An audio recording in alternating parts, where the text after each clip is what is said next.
Hello all, welcome back to Yashaswini Vamshika cooking and tips channel. First టిప్ని అయితే చూసేద్దామండి. నిమ్మకాయ తొక్క ఉంటుంది కదా, ఆల్రెడీ జ్యూస్ పిండేసిందేనండి. అది నిమ్మకాయ తొక్క మీద కొంచెం బేకింగ్ సోడా ఉంటుంది కదా, బేకింగ్ సోడా అయితే వేసేసాను. ఇలాంటి మన స్టీల్ గడీలు కానివ్వండి, హోల్డర్ కానీ పట్టుకునే ఉంటాయి కదండి. ఇవేంటంటే ఎంత రెగ్యులర్గా క్లీన్ చేసినా కానివ్వండి, స్టీల్ కాబట్టి కొన్నిసార్లు తుప్పు పడే ఛాన్స్ అయితే ఉంటుంది. అలాగే దుమ్ము కూడా ఎక్కువగా ఉంటుంది. అలాంటప్పుడు మనం దుమ్ముగా నీట్గా క్లీన్ అవ్వాలి. అట్ ద సేమ్ టైం తుప్పు అనేది లేకుండా మన హోల్డర్స్ కానివ్వండి, గడీలు కానివ్వండి మంచి షైనింగ్గా కొత్త వాటిలాగా ఉండాలి అనుకున్నప్పుడు ఈ విధంగా నిమ్మకాయ తొక్కపైన కొంచెం బేకింగ్ సోడా వేసేసి ఆ తర్వాత కనుక క్లీన్ చేసుకున్నామే అనుకోండి, ఒకసారి రుద్దేసేసేసి ఆ తర్వాత తడి అనేది లేకుండా పొడి క్లాత్ తీసేసుకొని తుడిచేసేసి ఆ తర్వాత కనుక చూసాము అనుకోండి, సేమ్ కొత్తగా మనం డోర్ తీసుకున్నప్పుడు ఎలా అయితే షైనింగ్గా ఉంటాయో సేమ్ అలాగే అవుతుంది. ఈ సింపుల్ ట్రిక్ని ఒకసారి ట్రై చేయండి. నెక్స్ట్ టిప్ వచ్చేసి ఎప్పుడైనా సరే కానీ చిన్న రంధ్రం ఉన్న సూదిలోకి 4-5 లేయర్స్ కనుక మనం దారం కనుక ఎక్కించాలి అనుకోండి, పోగులు చాలా ఇబ్బంది పడుతూ ఉంటాం. అయితే నేను చెప్పే ఈ సింపుల్ ట్రిక్తో కనుక ట్రై చేశారంటే ఎన్ని పోగులైనా సరే కానివ్వండి, ఎంత సన్నగా ఉన్న రంధ్రం ఈజీగా అయితే పడుతుంది. ఫస్ట్ 2 దారాలను అయితే తీసేసుకున్నానండి. ఈ విధంగా 2 పేటలు అయితే తీసేసుకొని ఏదైతే కొంచెం అడుగుని ఉంటుందో ఆ అడుగుని పెట్టేసేసి ఈ విధంగా కనుక లాగేసాము అనుకోండి, చూసారా ఎన్ని లేయర్లు ఉన్నాయో, 4 లేయర్లు ఉన్నాయి కూడా ఈజీగా వచ్చేస్తుంది. రంధ్రం చూసారా ఎంత చిన్నగా ఉందో.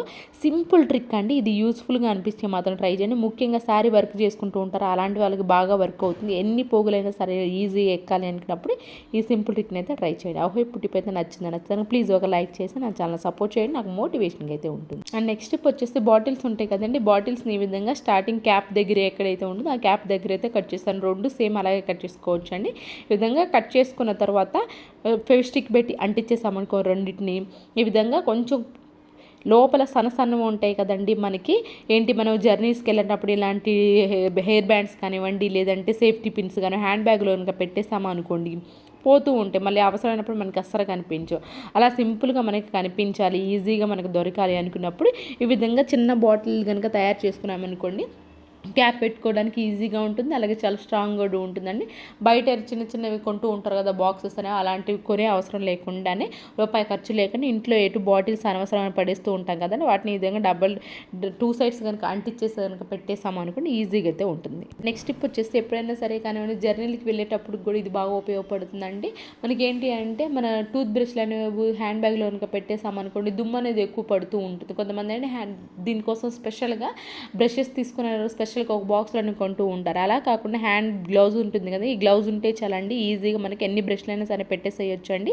అలానే కొన్నిసార్లు ఒకరికి ఏంటంటే బ్రష్ తగలడం కూడా ఇష్టం ఉండదు కదా ఒకరిదొకరే, అలాంటప్పుడు ఇది బాగా వర్క్ అవుతుంది. అటు ఇటు మనకి ఒకరి బ్రష్ ఒకరు తగలకుండా ఉంటుంది. అట్ ద సేమ్ టైం అన్ని బ్రష్లు ఒక దగ్గర అయితే ఉంటాయి. అండ్ నెక్స్ట్ టిప్ వచ్చేసి మనకి చీజ్ ఉంటాయి కదండి, చీజ్ ప్యాకెట్ కొన్నప్పుడు ఏంటంటే బాక్స్లో వస్తూ ఉంటాయి, కానీ అది తీసేసిన ఒక్కటి కనుక ఓపెన్ చేసామనుకోండి ఈ విధంగా సపరేట్ అయిపోతూ ఉంటాయి. అలాంటప్పుడు మనం ఎక్కడ పడితే అక్కడ పడేస్తుంటే ఒకటి మిస్ అయిపోతుంది. అలా మరి చెప్పేసి కొన్ని రోజుల తర్వాత మళ్ళీ కొంటూ ఉంటాం, అరే ఇది మిగిలింది అని అనుకుంటాం. అలా కాకుండా ఈ విధంగా మనకి రబ్బర్ బ్యాండ్ ఉంటుందండి, యూజ్ అంత రబ్బర్ బ్యాండ్ కనుక ఇంట్లో ఉంది అనుకోండి, ఒక దగ్గర పెట్టుకోవడానికి ఈజీగా అయితే ఉంటుందండి. ఇవి ఎటు మనకి రూపాయి ఖర్చు లేకుండా కొనలేం కదండి, ఎందుకంటే ఇవి వర్క్ చేస్తూ ఉంటాయి వెజిటేబుల్స్ ఏమన్నా కొన్నప్పుడు. అలాంటప్పుడు కనుక దీన్ని కనుక యూజ్ అంత రబ్బర్ పెట్టేసామనుకోండి, ఈజీగా అయితే ఉంటుంది. అన్నీ ఒక దగ్గర కూడా. అండ్ నెక్స్ట్ టిప్ వచ్చేసి బెండకాయ ఫ్రై త్వరగా అయిపోవాలి, నూనె తక్కువ పట్టాలి, డీప్ ఫ్రై కూడా ఎక్కువ లేకుండా ఉండాలి, ఎట్ ద సేమ్ టైం టేస్ట్గా ఉండాలి, జిగురుకు లేకుండా ఉండాలి అనుకున్నప్పుడు ఈ విధంగా బెండకాయ ఫ్రైని వేయించేటప్పుడే ఫస్ట్ ఆయిల్ పోయకుండా ఈ విధంగా ప్లెయిన్ దానిలో ఆయిల్ అనేది లేకుండా వేయించేసేసుకోండి. ఒక 5 మినిట్స్ వేయిస్తే చాలండి, ఎక్కువసేపు కూడా వేయించాల్సిన అవసరమే లేకుండా ఉంటుంది. త్వరగా ఫ్రై అయిపోతే తక్కువ ఆయిల్ తోటి ఎక్కువ డీప్ ఫ్రై అనేది లేకుండా టేస్ట్ ఎక్కువగా ఉంటుంది, జిగురు కూడా లేకుండా అయితే ఉంటుందండి. తర్వాత నేనైతే ఆయిల్ వేసాను చూడండి, ఒక 2-3 స్పూన్స్ కూడా ఎక్కువ పట్టలేదండి, ఒక్క స్పూన్ అయితే, ఒక్క స్పూన్తో ఫుల్ స్పూన్ ఉంటుంది కదా, ఫుల్ స్పూన్తో పడుతుంది. ఈ విధంగా కొంచెం ఫ్రై అయిన తర్వాత మీకు ఎక్కువ జిగురు లేకుండా ఉండాలి అనుకున్నప్పుడు కొంచెం నిమ్మకాయ ఉంటుంది కదా, లాస్ట్లో నిమ్మకాయ పిండేసేసి కారం కనుక వేసేసుకున్నారే అనుకోండి, మీకు టేస్టీగా ఉంటుంది, ఎక్కువ డీప్ ఫ్రై ఉండదు, ఆయిల్ తక్కువ పడుతుంది, అండాలని ఒకదానికి అంటుకోకుండా జిగురు లేకుండా అయితే ఉంటుంది. ఇన్ కేసు మీరు తాలింపులు అన్నీ వేసుకోవాలనుకున్నప్పుడు 5 మినిట్స్ ఫస్ట్ ఫ్రై చేసిన తర్వాత ఆయిల్ వేసేసి ఆ తర్వాత పోపు గింజలు అన్నీ కూడా వేసుకొని సేమ్ ఇలాగే ఫ్రై చేసుకోవచ్చు. అండ్ నెక్స్ట్ టిప్ వచ్చేసి కొంతమంది ఏం చేస్తూ ఉంటారంటే ఈ విధంగా ఒక బాబిన్కి ఒకటే యూజ్ చేస్తూ ఉంటారండి థ్రెడ్ అనేవి. ఎక్కువ టైలరింగ్లు ఏంటి అంటే ఏ థ్రెడ్ ఆ థ్రెడ్ యూజ్ చేస్తుంటారు. ఇంట్లో వాళ్ళైతే ఒక బాబిన్ ఉంటుందిలే కానివ్వండి, బయట ఎవరైనా షాప్స్లో ఉన్నారనుకోండి ఏ థ్రెడ్కి ఆ బాబిన్ అనేది యూజ్ చేస్తూ ఉంటారు కదా, అలాంటి వాళ్ళు ఏంటి అంటే మిస్ అవ్వకుండా ఉండాలి అనుకున్నప్పుడు, బాబిన్ ఒక దగ్గర మిస్ అవ్వకుండా ఉండాలి అనుకున్నప్పుడు ఈ విధంగా యూజ్ అంతా రబ్బర్ బ్యాండ్ పెట్టేసి కనుక పెట్టేసుకున్నాము అనుకోండి, ఈజీగా మనకు కనిపిస్తే అండ్ అలానే వెతికే పని లేకుండా మన పని అనేది చాలా సులభం అయితే అవుతుంది. ఐ హోప్ ఈ టిప్ అయితే నచ్చిందని అనుకుంటున్నాను. నచ్చితే కనుక ప్లీజ్ మీకు ఏది బాగా నచ్చింది అనేది ఒక కమెంట్ బాక్స్లో కమెంట్ చేయడం మాత్రం అసలు మర్చిపోకండి. అండి ఈరోజు టిప్స్ ట్రిక్స్ యూస్ఫుల్గా అనిపించుంటే మాత్రం టిప్స్ అన్ని ఒకసారి ట్రై చేయండి. ఏది మీకు బాగా నచ్చింది అందులో కమెంట్ బాక్స్లో కమెంట్ చేయండి, లైక్ చేయండి, షేర్ చేయండి, సబ్స్క్రైబ్ చేసుకోవడం మాత్రం అసలు మర్చిపోకండి. రేపటి వీడియోలో మంచి మంచి టిప్స్తో మళ్ళీ మీ ముందుకు వస్తాను. అంతవరకు మీ అందరైతే హ్యాపీగా ఉన్న హార్ట్ఫుల్గా అయితే కోరుకున్నాను. Thank you so much for watching.